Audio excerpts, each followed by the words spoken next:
Good evening, everyone here at the book club and on Zoom, and welcome to the Book Club of California's in-person and online program titled California Burning: The Fall of Pacific Gas and Electric and What It Means for America's Power Grid. Thank you for joining us tonight. My name is Kevin Kosick, and I'm the Executive Director of the Book Club of California, and it's my pleasure to welcome you and host this webinar. That is very nice. Applause, not snaps. Snaps are always good too. We have a lot of people actually register for tonight's program, both here in person and online. So for those of you who might be new to the Book Club of California, we are a nonprofit member and donor supported organization that is dedicated to preserving and promoting the history of the book and the book arts. Oftentimes we do that with a particular focus on the history and the literature of California and the West. The book club publishes limited edition books, a scholarly journal, and keepsakes. We host a year-round series of exhibitions and programs like the one this evening on topics including fine printing, design, typography, bookbinding, collecting, California history, and much, much more. Now, if you're not a member of the book club, or if your membership has lapsed and you're interested in what we do, please consider joining our century-long tradition. Our membership dues are modest and the benefits are many, and we simply can't do the work of the book club without the support of our members and our donors. So I encourage you to visit us online at bccbooks.org to join or donate to the book club. And now for tonight's program and our presenter. The program is titled California Burning: The Fall of Pacific Gas and Electric and What It Means for America's Power Grid. And our presenter is journalist and author Katherine Blunt. Now, Katherine Blunt is a reporter for the Wall Street Journal and the author of California Burning: The Fall of Pacific Gas and Electric and What It Means for America's Power Grid. California Burning is the subject of tonight's presentation. Katherine has written about utilities and renewable energy for the journal since 2018. Her coverage of PG&E, reported in close collaboration with two of her colleagues, was a finalist for the 2020 Pulitzer Prize for National Reporting, and it earned a Gerald Loeb Award, the highest honor in business journalism. The series also won the 2019 Thomas L. Stokes Award for Energy and Environmental Writing, as well as a Silver Bartlett and Steele Award through the Donald W. Reynolds National Center for Business Journalism. Prior to joining the journal, Katherine was a business reporter at the Houston Chronicle, and she covered transportation for the San Antonio Express News. Now, Pacific Gas and Electric was a legacy company built by innovators and visionaries, and it established California as a desirable place, a home, and an economic powerhouse. In California Burning, Katherine Blunt examines how that legacy fell apart, unraveling a long history of deadly failures in which Pacific Gas and Electric endangered millions of Northern Californians through criminal neglect of its infrastructure. California Burning is the story of a disaster expanding into a much bigger exploration of accountability. It's an American tragedy that serves as a cautionary tale for utilities across the nation, especially as climate change makes aging infrastructure more vulnerable, with potentially fatal consequences. Now, if you're here in the club rooms or you're out on Zoom and you have questions for our speaker, you can use the chat and the Q&A. The Q&A is currently enabled on Zoom, and I'm going to enable the chat in a moment. We should have time towards the end of the hour to take questions, and I'll do that from the Zoom audience in the chat and the Q&A, and we'll also take questions from the folks here in the club rooms. And now it's my great pleasure to introduce our speaker, journalist and author, Katherine Blunt.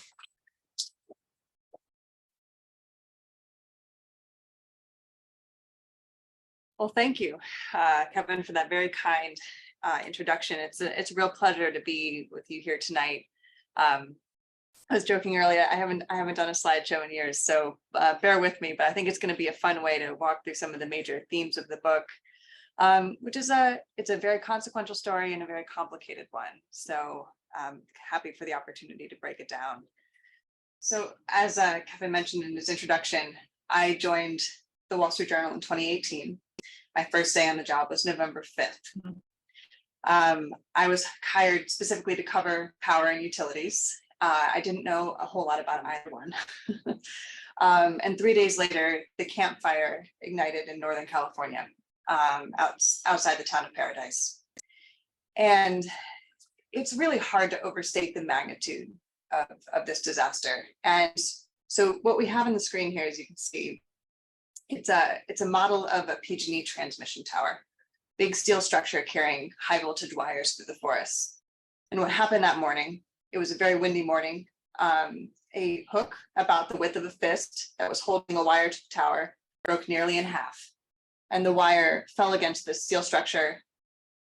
Surge of electricity rushed from the line, sparks settled on the dry brush.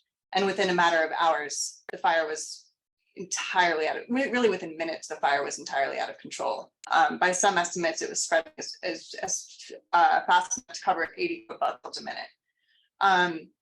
This is because, I mean, the forest has just been decimated by drought. There were millions of dead trees and the winds were very strong. So then a few days after this fire, which completely leveled the town of Paradise and a couple of nearby communities, Concal and Magalia, PG&E filed this little summary report with California state regulators that basically, it was reading between the lines. What you can discern from that is that the line ignited the fire. What they said was, they've done a midday aerial patrol on the day that the fire started and found damage to the line. And that was the case. The fire originated beneath that tower, and it was probably about 6 hours before the towns nearby were completely devastated. 84 people died. So I start here because the Camp Fire is really a lens through which to view a lot of the challenges that PG&E has faced over the last 20 years.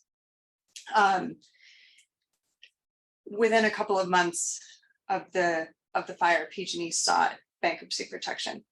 This is hugely consequential, not just for the company, but also for the state. And I show this chart because it wasn't PG&E's first bankruptcy filing, it was in fact its second, which is pretty remarkable for any company, but especially a utility that under normal circumstances should be pretty financially stable. And so chapter 22 here it's a little bit tongue in cheek, right? I mean, the restructuring process is called chapter 11. So observers began referring to the second bankruptcy as chapter 22. But what we have here is the stock price chart, PG&E over the last 20 years. And you can see at different junctures, kind of various disasters. So first its emergence from the first bankruptcy, first chapter 11 process. Within 6 years, I'm sure many in this room remember the San Bruno pipeline explosion happened south of San Francisco, killed 8 people, destroyed part of a neighborhood. First major wildfire occurred in 2015. And then in 2017, the company's power lines ignited 18 major wildfires that collectively killed 22 people in California wine country. And then, of course, as we were just talking about, the Camp Fire occurred the following year. And it is this 20-year period is really remarkable for this company. Certainly, there's a lot to talk about in terms of internal mismanagement and decision-making, but there's also a lot to discuss as it relates to climate change and regulatory decisions, political decisions, other things, which has created a really tenuous, put this company in a very tenuous position, and by extension, put Northern California in a very tenuous position. But before delving into some of the modern history, I really like to go back about 100 years because, PG&E really does have a 100-year history. It's a legacy company with Gilded Age roots. Some of the first hydroelectric infrastructure that it built kind of relied on the skeletal flumes and canals that were used during the gold rush. And in its long history, it only ever had one real competitor, this company called Great Western Power. At the turn of the 20th century, PG&E and Great Western were competing to build very valuable hydroelectric systems. They became the dominant power suppliers in Northern California. And so it wasn't really until I will just say that Great Western built a very valuable network of hydroelectric powerhouses in the Feather River Canyon, beautiful remote area north of Sacramento. And it built the line that ignited the campfire. And the hook that broke and dropped the wire that ignited the fire was original infrastructure. It was truly almost 100 years old. So these companies competed until 1930.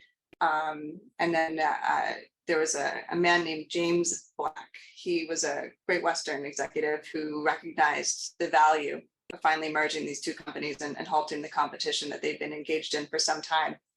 So, with that, this merger created the Northern California monopoly that we know today, gave PG&E a service territory covering 70,000 square miles.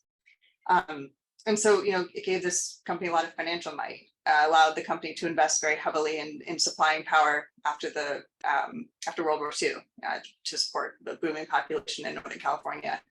It was a very good move in a lot of ways, but it also seeded a problem that would take many decades to germinate, which is that PG&E inherited this hydroelectric system in the Feather River Canyon and it had no role in building this infrastructure. It inherited some records and correspondence and other things, but eventually it would get lost with time.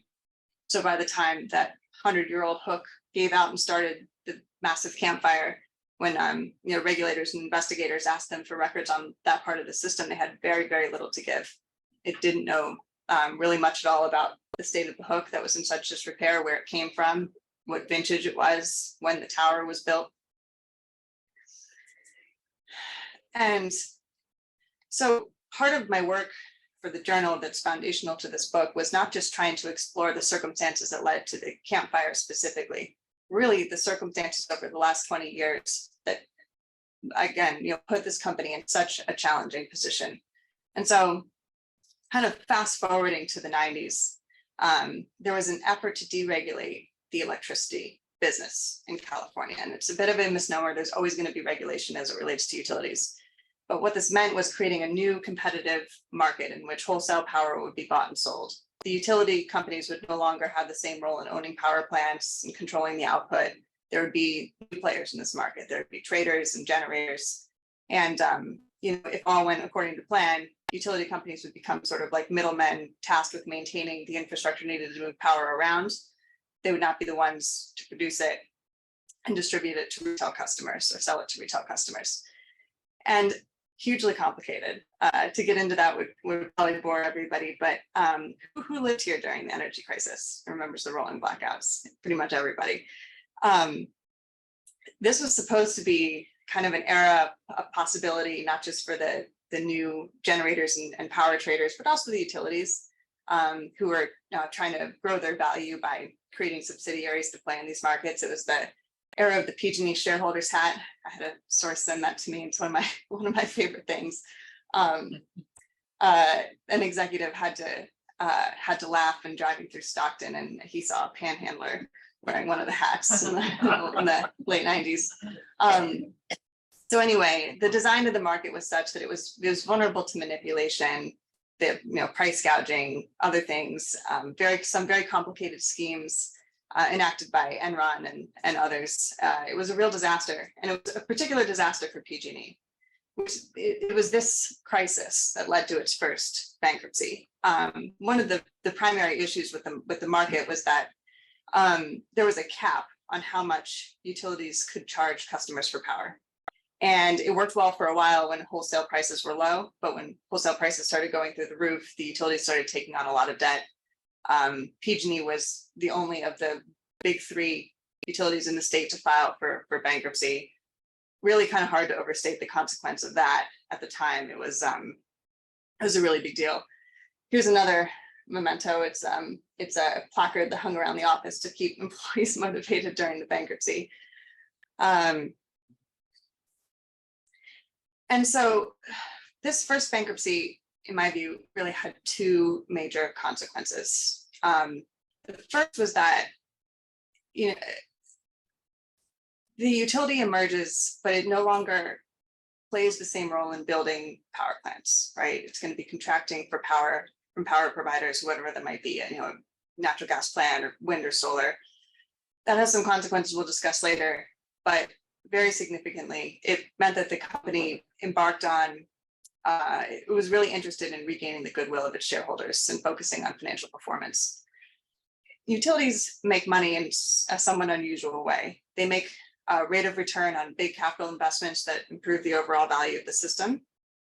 They do not make money on day-to-day operations and maintenance expenses, like, inspecting natural gas pipelines or looking at the state of the tiny hooks that are holding wires aloft in transmission towers. And so some of the best financial performers in the industry are good at keeping those O&M costs low to free up more money to invest as capital. It's a tough balance to strike, right? Making sure that you're not cutting too close to the bone on some of those day-to-day expenses that could be safety related, just to boost what you're able to earn as a return. So beginning in 2005, the company's under new leadership, and it attempted what it called business transformation. It was very much like of the era, in this idea that PG&E would become more of a moneymaker. You would grow earnings per share more quickly than it had historically. Brought in a lot of consultants who had a lot of bright ideas as to how this might go about, and it really failed. It sputtered pretty spectacularly. That's here on the utility reporters, the union newsletter. This is a couple of years into the process, and I wish I had more to show. It was a report card that graded all of the initiatives the consultants had put forward, and most were D's or F's. And it is, I think the first line of that is, if you want to see evidence that PG&E is a utility in trouble, just look up. It had been neglecting the infrastructure strung throughout various corners of the state. And, it's kind of funny in some respects, the different initiatives that didn't, pan out. However, there was one really significant consequence of this, which is that the company did a lot to cut what it was spending on gas pipeline inspections. Between 2008 and 2010 in particular, those who are in charge of integrity management and making sure that proper inspections were done were really getting squeezed. On September 9th, 2010, a pipeline ruptured in San Bruno. It was an enormous gas transmission pipeline. That piece of steel flew out of the ground, and it took more than an hour to stop the flow of gas. It just looked like a flamethrower, as viewed from a news helicopter. And it prompted a very serious internal investigation. The company was tried to do a lot to determine what had gone wrong. It certainly resulted in outside investigations, and ultimately resulted the company going into trial over criminal charges that it essentially neglected its infrastructure and specifically violated federal pipeline safety laws. And it was convicted on about half the counts that it faced, which was pretty remarkable. And ultimately, what it was found is that the company knew that there were risks throughout the system and wasn't doing enough to assess them.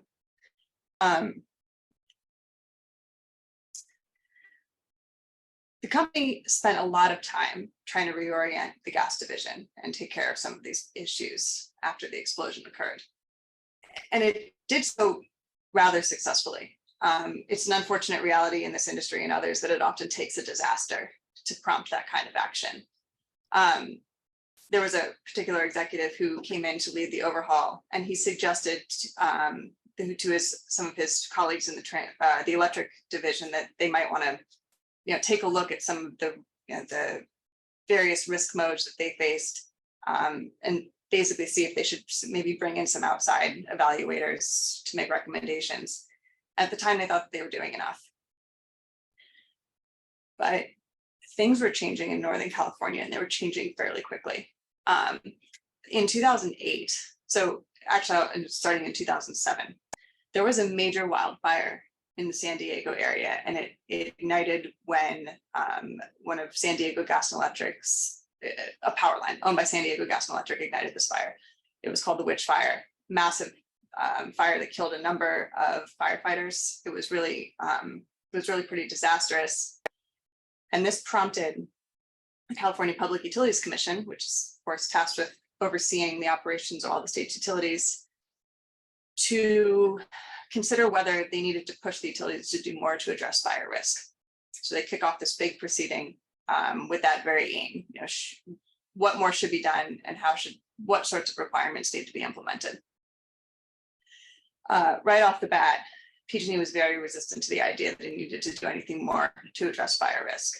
I think that this is a pretty remarkable filing that it came pretty on in this process, in which they basically says Southern California has historically been more fire prone than Northern California because it's been hotter and drier. We have some plans in place to address fire risk. We do not feel it is necessary to have a formal plan related to fire prevention. It says it right there. Around the time they were filing this, though, Northern California was on fire. In 2008, there were more than 1,000, I think more than 1,600 fires burning throughout Northern California, including the Mendocino National Forest, other places in the Sierra foothills, in PG&E service territory. Not very many were ignited by power lines, but it was indicative of the fact that periods of very extreme drought exacerbated by climate change were making fire risk much higher in an area in which, I mean, maybe it hadn't been as much of a problem historically. So, you know, between the drought, changing climate, millions of trees were dying, making the consequence of infrastructure failure much higher. And it was happening quickly. And both the staffers that were manning this proceeding and the attorneys arguing on behalf of PG&E in this proceeding really didn't recognize that. Ultimately, PG&E was not required to formulate or submit any sort of formal fire prevention plan, whereas the Southern California utilities were required to do so by regulators. I mean, arguably, it was a real missed opportunity. It would be many years later before PG&E was required to do the same. So getting to 2017, you begin to see all this come to a head. Very severe drought conditions. As we know, in the fall here in Northern California, the winds start to pick up, known as the Diablo winds. And over the course of several weeks in October of 2017, the winds were extraordinarily strong. Lifted branches, pushed trees into live power lines, stressed old infrastructure that ultimately failed. And the company's lines collectively ignited more than a dozen fires that killed 22 people. It's possible that it played some role in another fire that killed an additional 22 people for a total of 44. That hasn't been, it's not conclusive. So this is primarily a problem with lower voltage distribution lines serving homes and businesses. One of the real challenges the company faces is keeping trees away from these lines. That's a dynamic risk, right? Trees grow, it requires constant management. It's all contracted out to different companies that can, some of which manage successfully, some of which don't. And I realized it wasn't doing nearly enough with that tree trimming process, and really tried to step it up that year, only to have the campfire occur the following year for entirely different reasons. This is not a vegetation related issue. This is the hook that Great Western hung around 1907, something like that. It was it was a piece of equipment purchased for pennies back in the day, and it had been there for as long as it had been. It dates back to the origin of Great Western itself. And so with this, it becomes a lens through which to view the entire transmission system that the company has, much of which is very old. Some of these transmission lines, that maybe they were built by Great Western, or maybe they were built by PG&E's founders, but some of the oldest towers in the system, I mean, this was several years ago that this was done, so they're older than 108 now. It's been installed between 1900 and 1910. And this was a remarkable, there wasn't a lot in this research that surprised me, but something that did surprise me were some of the parallels between what happened in the lead up to the San Bruno explosion and what happened in the lead up to the campfire.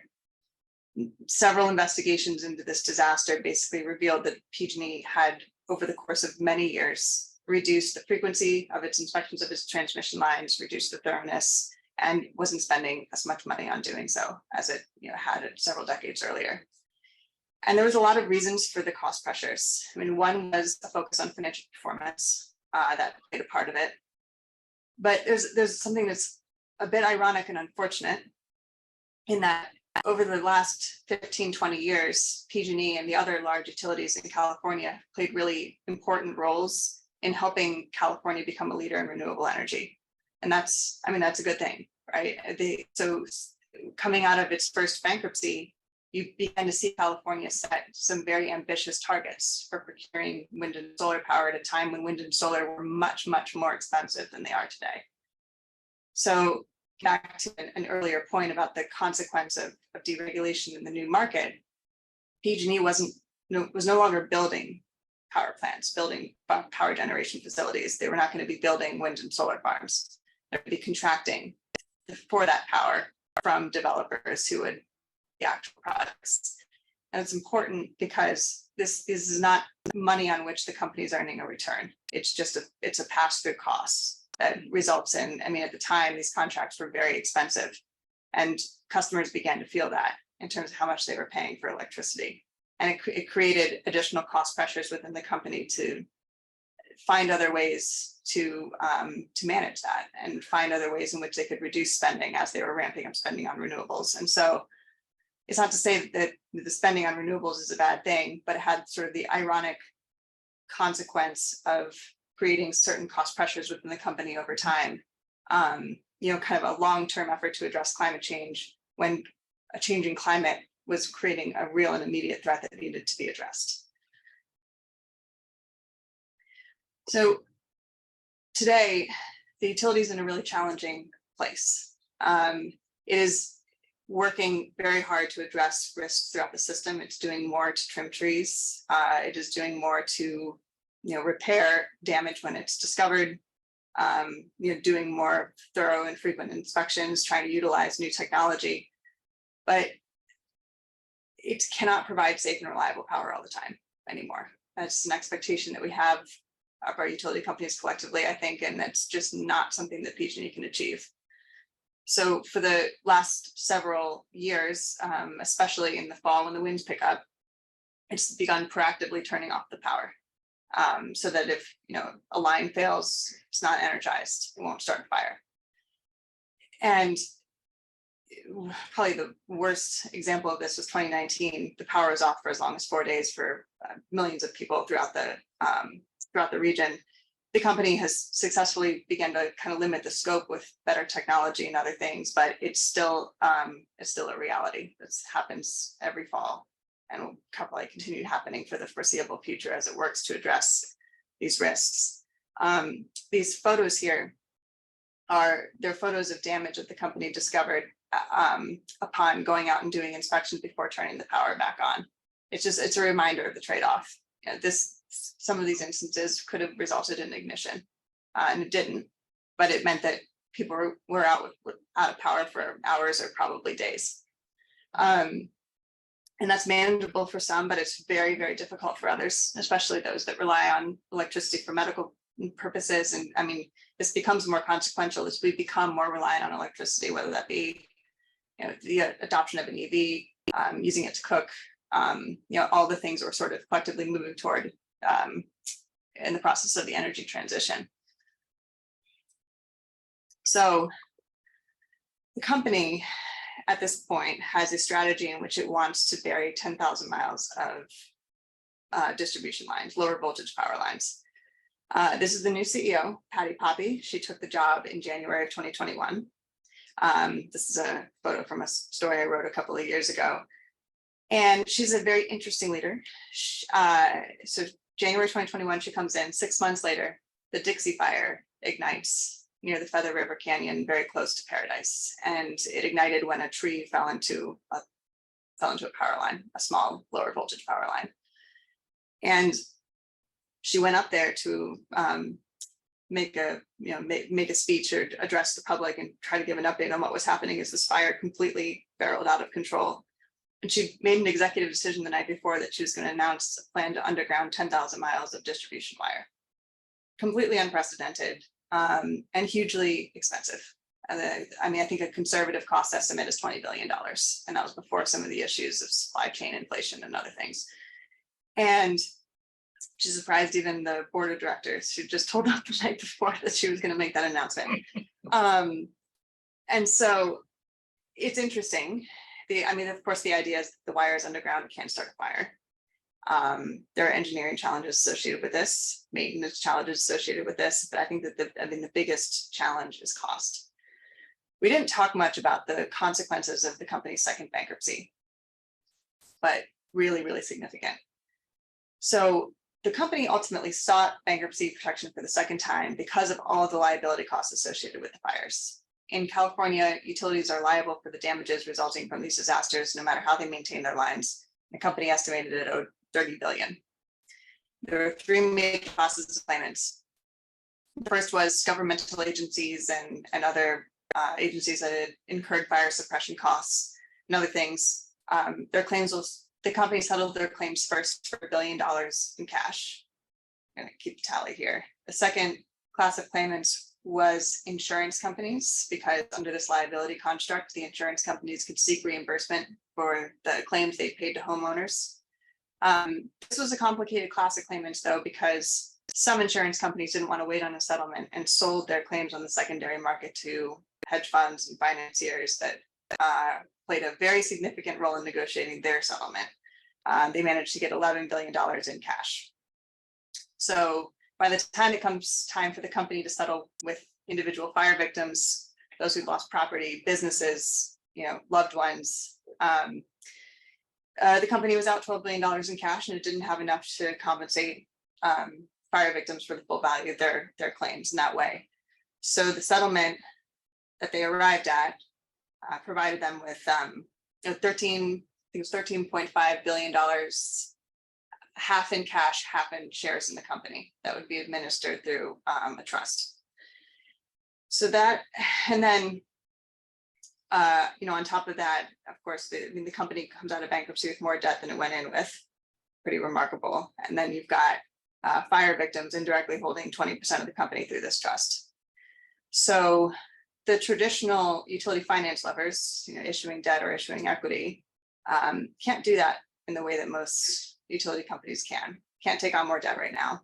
And if it issues more shares, it dilutes the value of what the fire victims hold through the trust.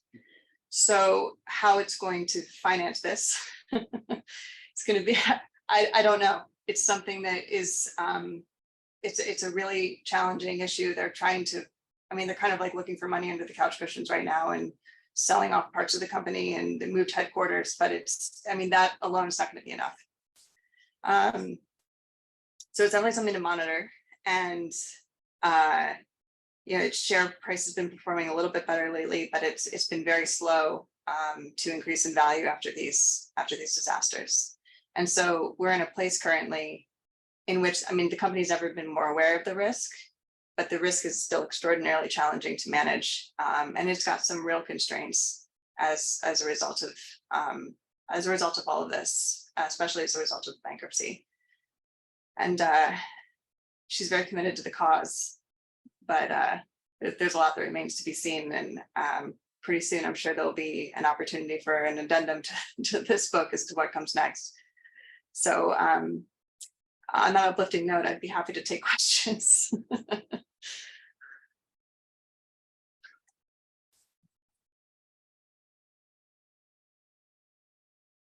I'm not logged in, but so so what happens, right?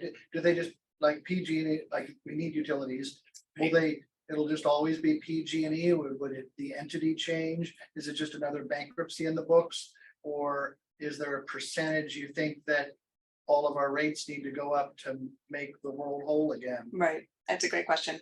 And one thing that, this is a huge question that came up during the bankruptcy for the state.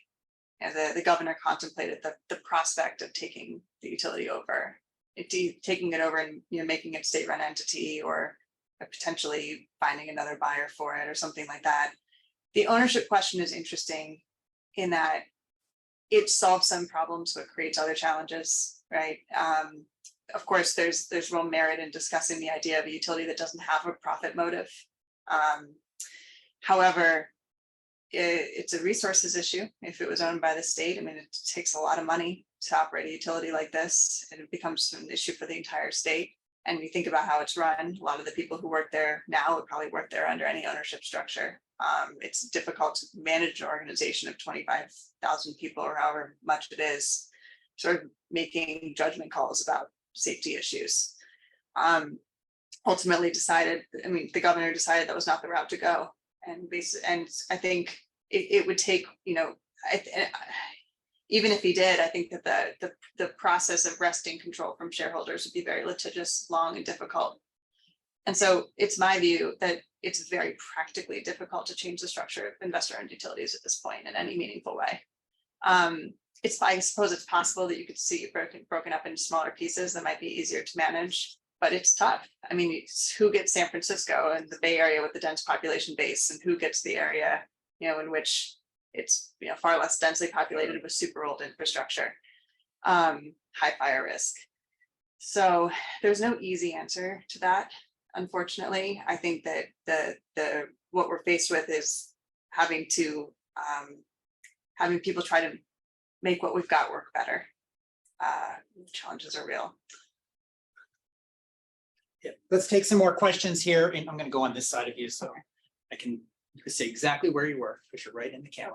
I can be off to the side. Okay. We'll take a question over here. Thank you so much. It's a real honor. You concisely summarized masterfully 110 years of history. Yeah. I have a really peculiar insight into all this. So I was counsel of the fee examiner in the second PG&E bankruptcy. Oh, So I personally read $900 million of fee applications. I was also involved in PG&E 1. I was also involved in Enron. And last summer I ran into Gray Davis, who explained to me, I got screwed by Enron and I lost the governorship of this goddamn state because of this goddamn problem. So, but this follow-up, and I really value your thoughts. Is it conceivable that anything can happen? When this case first started, it was all done in court. And there was a primary courtroom, an overflow courtroom. You couldn't walk anywhere because there were so many rolling bags, because all the lawyers involved were from New York. You have two companies. You have a holding company centered in Manhattan with 25 employees. You have an operating company in San Francisco, which distributes electricity and gas and employs 25,000. right. All the decisions are made in New York City on behalf of the bondholders and the shareholders. Mhm. And they really could care less about the distribution of gas and electricity, and they never will. Right. It's impossible. Yeah. I mean, it is structurally, and I'm stupefied by it. And I recently tried to help one of the people trying to reopen this case to file additional claims on behalf of tort creditors, because the tort creditors cut this $13.5 billion deal as the result of a high pressure mediation. And as soon as it was done, and you outline this under the New York Delaware school, and you sign a thing called a reorganization support agreement. Thereafter, Stetter's law firm representing bonds and shareholders threatened to sue any of the people on the wildfire committee if they did anything inconsistent with the debtor's lawyer's belief as to the way the case should go. Mhm. It was incredible. There's one reporter I talked to a lot who NPR was threatened with litigation if they reported on this. So I don't know where it goes, but it's your insights are probably more balanced than my own. Well, if the question is the question, is there an alternative to having like the intervention of some of these financiers? It's almost like you have to blow it up. There can be no intermediate solution. Yeah. I was very dismayed at what resulted from some of the hedge fund involvement in the second bankruptcy.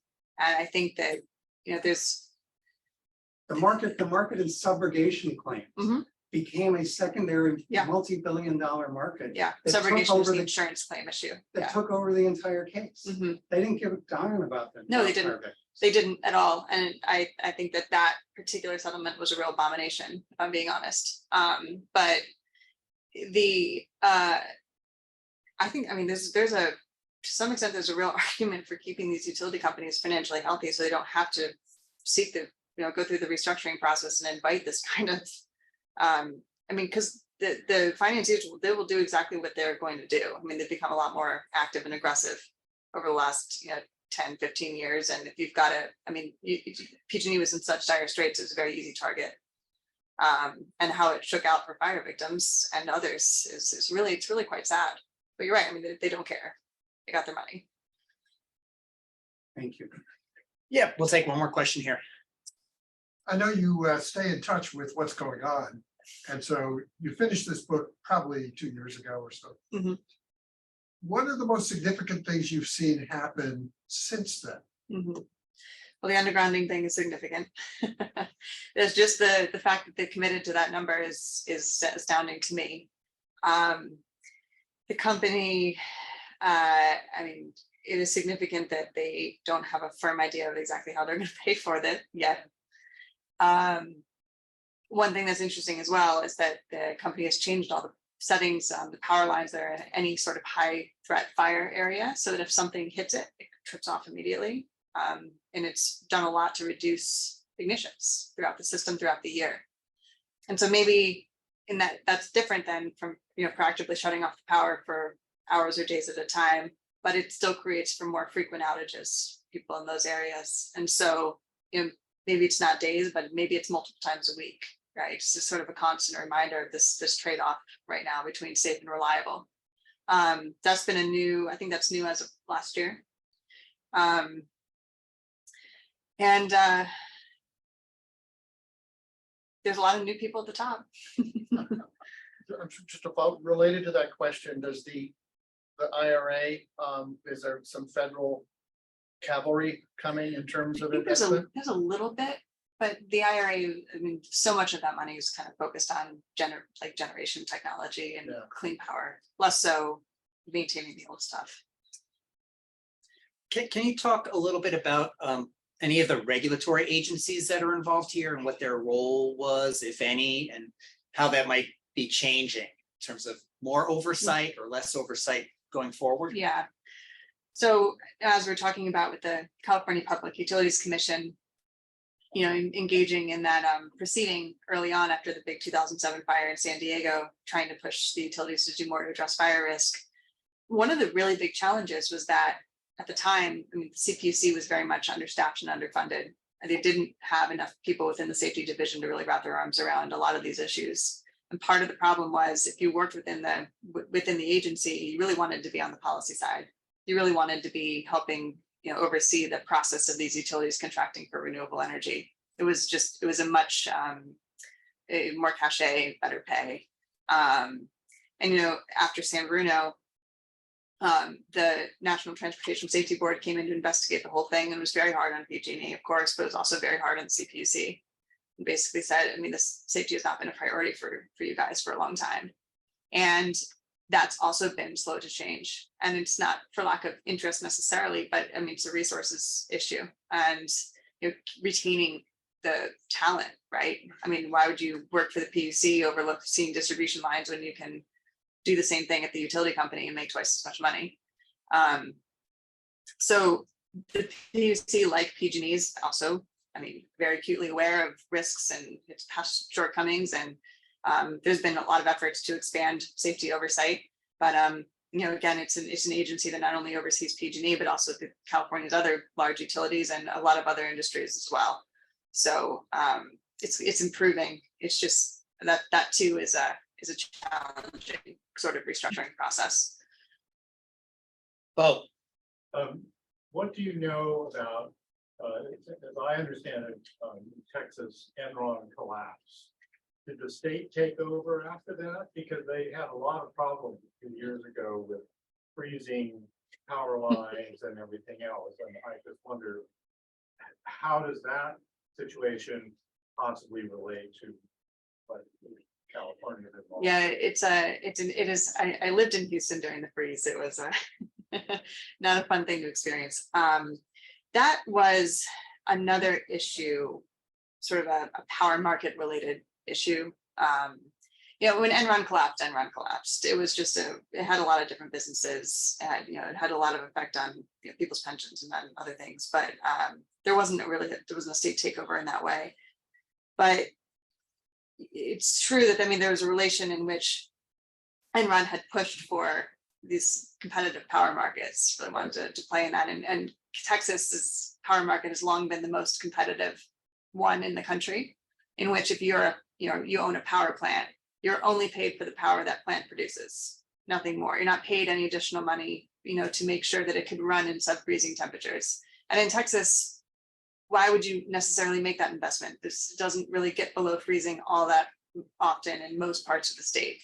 And so as power over time has gotten cheaper, in part because of the influx of wind and solar power, wholesale power prices have also gotten lower. Some of these gas plants and coal plants weren't making as much money and weren't inclined to make those sorts of investments to run be able to run the plants in all those conditions. When it was freezing over Valentine's Day, I guess of 2021, so gas and coal plants, they all failed spectacularly. And there was just across the board cascading failure. And one of the issues is that the grid is calibrated in a way in which electricity supply and demand has to be kept in constant balance all the time. Because if demand threatens to exceed available supply, it can just, you have to take parts of it. Cascading failure can result, and it takes a really long time to come back from that. So the grid operators, to prevent against that, order utilities to force demand reduction by taking people offline. And that's what happened in Texas over the course of 4 days. There wasn't enough electricity supply available. And some people were truly freezing in the dark for that long because unlike in California in 2001, the outages couldn't rotate. Sorry, it's a complicated issue. I hope I might have answered your question, at least a little bit. Yeah, you go ahead. Well, on that same, but it's interesting because Texas has ample energy supply. So you'd think that'd be a place where deregulation works and the PUC would be thriving, but it seemed like there was the same issue, even in a constrained supply market like California, that they still had the profit motive and made the exact same poor decisions, whether deregulation was working or not working. There are some similarities. And I think that the sort of a constant theme in all these issues that we're talking about is what are the incentives? What is any company incentive to do if it is at the end of the day beholden to shareholders? All of this makes me think or wonder if there are other PG&E-ish problems out there in other states that are not maintaining their equipment or at risk with fires or whatever it might be. Can you share what your thoughts are on that? Yeah, absolutely. Some of these challenges are unique to California, but many of them are not.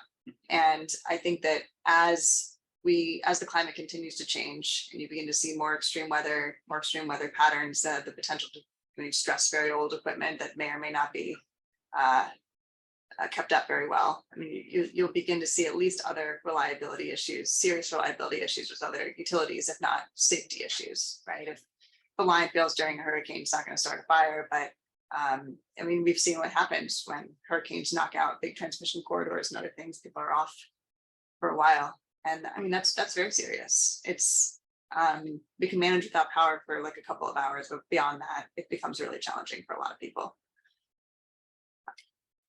So you mentioned there's an interesting question on Zoom, and you mentioned earlier that PG&E itself doesn't trim trees or do that kind of maintenance. They hire local companies or other companies to do that. Was that part of some of your investigative reporting, like who those people are and how they got those gigs, and are they doing the work that they're supposed to be doing? Yeah, there's a whole industry dedicated to what's the utilities call it vegetation management. And these are accredited companies that you bring people on and train them to do the dangerous work of going up in bucket trucks and cutting tree limbs or taking out full trees. And it's complicated work. You have to figure out what kind of tree it is, growth patterns, is it diseased, how close is it, when does it need to go? There's a lot of factors in the decision. Historically, it's been a challenge. Some of these companies, maybe they fall behind schedule. Maybe they miss trees. Maybe they mark a tree and then don't come back and remove it. And PG&E, I think historically hasn't had great insight into that, but I mean, periodically we'll audit the work and find out, which companies are doing it well and which ones aren't. But I think one of the issues is that they can't really move it all in-house, in part because of cost. And these companies are pretty well established. So I would say performance has been mixed. And that's a problem. It just takes one tree touching one wire, right? We'll go over here. You mentioned at the beginning that utilities get compensated by what they build rather than what they maintain. Mhm. Are there examples in the world where utilities are actually paid for the maintenance as well? I'm sorry, do you mind saying that again? Are there examples, systems or countries that they pay for the maintenance as well as the new builds?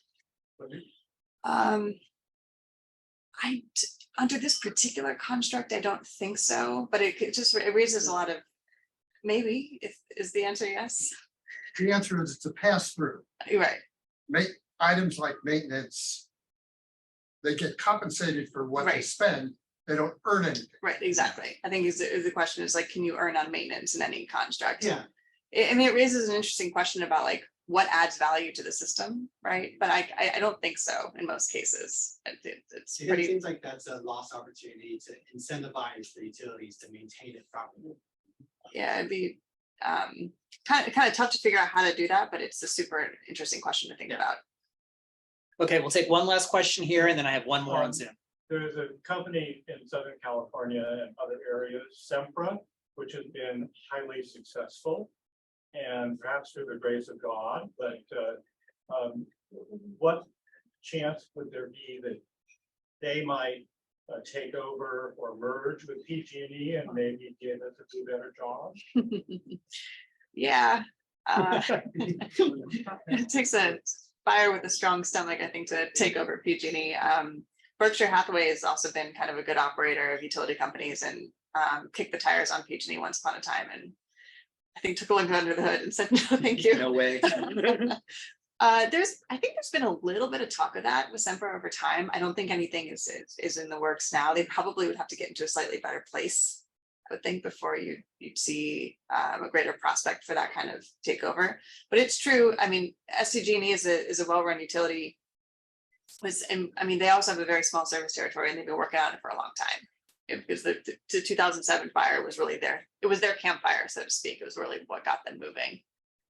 And then a decade later, PG&E starts to address it in earnest, right? So it's tough.